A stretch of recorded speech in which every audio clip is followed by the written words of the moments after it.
1 Petrus pasal 4. Jadi, karena Kristus telah menderita penderitaan badani, kamu pun harus juga mempersenjatai dirimu dengan pikiran yang demikian, karena barang siapa telah menderita penderitaan badani, ia telah berhenti berbuat dosa. Supaya waktu yang sisa jangan kamu pergunakan menurut keinginan manusia, tetapi menurut kehendak Allah. Sebab telah cukup banyak waktu kamu pergunakan untuk melakukan kehendak orang-orang yang tidak mengenal Allah.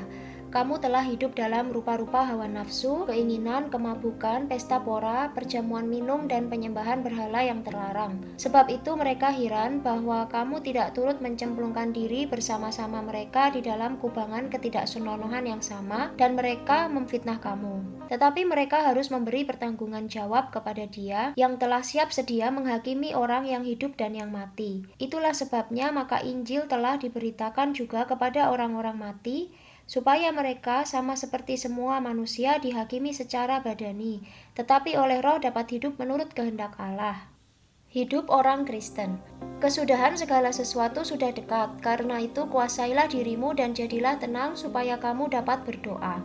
Tetapi yang terutama kasihilah sungguh-sungguh seorang akan yang lain, sebab kasih menutupi banyak sekali dosa. Berilah tumpangan seorang akan yang lain dengan tidak bersungut-sungut. Layanilah seorang akan yang lain sesuai dengan karunia yang telah diperoleh tiap-tiap orang sebagai pengurus yang baik dari kasih karunia Allah. Jika ada orang yang berbicara, baiklah ia berbicara sebagai orang yang menyampaikan firman Allah. Jika ada orang yang melayani, baiklah ia melakukannya dengan kekuatan yang dianugerahkan Allah, supaya Allah dimuliakan dalam segala sesuatu karena Yesus Kristus. Ialah yang empunya kemuliaan dan kuasa sampai selama-lamanya. Amin. Menderita sebagai Kristen.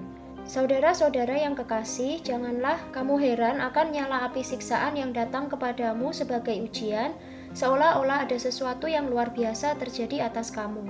Sebaliknya, bersukacitalah sesuai dengan bagian yang kamu dapat dalam penderitaan Kristus, supaya kamu juga boleh bergembira dan bersukacita pada waktu Ia menyatakan kemuliaannya.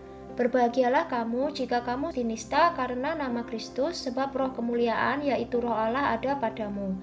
Janganlah ada di antara kamu yang harus menderita sebagai pembunuh atau pencuri atau penjahat atau pengacau. Tetapi jika ia menderita sebagai orang Kristen, maka janganlah ia malu, melainkan hendaklah ia memuliakan Allah dalam nama Kristus itu. Karena sekarang telah tiba saatnya penghakiman dimulai, dan pada rumah Allah sendiri yang harus pertama-tama dihakimi.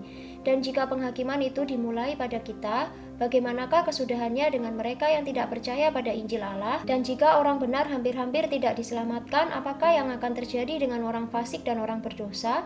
Karena itu baiklah juga mereka yang harus menderita karena kehendak Allah, menyerahkan jiwanya dengan selalu berbuat baik kepada Pencipta yang setia.